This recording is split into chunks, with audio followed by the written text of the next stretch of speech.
a mi, la primavera sempre ha sigut sinònim d'al·lèrgies, de mones de Pasqua, d'un catxerulo de plàstic penjat en un fil de cable i més tard de comprar entrades per als festivals d'estiu. Ai, com era eixe moment en què anunciaven el line-up?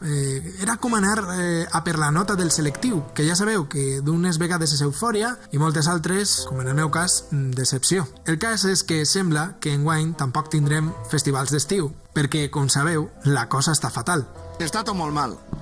Però mireu, nosaltres, tot i les circumstàncies, proposem algunes alternatives per si de cas algú s'atreveix a fer un festival d'estiu, o per si l'experiment de Love of Lesbian en el Palau Sant Jordi, doncs, obri camí.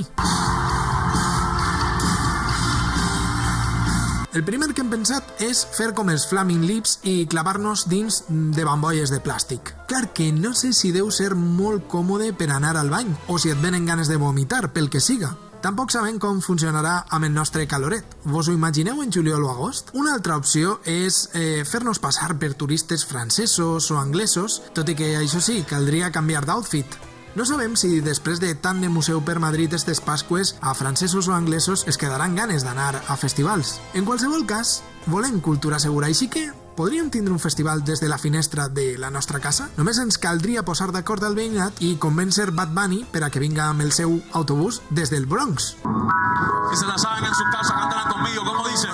Pero ya no, yo estaba pa' ti, pero ya no. Però sí, posar d'acord als veïns del barri quan ni tan sols aconseguís posar d'acord als de la meva pròpia finca. Una altra alternativa és la de fer festivals als autocines. De fet, ja experimentaren l'estiu passat i jo recorde el festival de Velaco, per exemple, a l'autocine de Dénia, i recorde aquesta sensació tan estranya d'estar com enmitat d'una autopista amb la ràdio a tota virolla i Velaco tocant enfront nostre.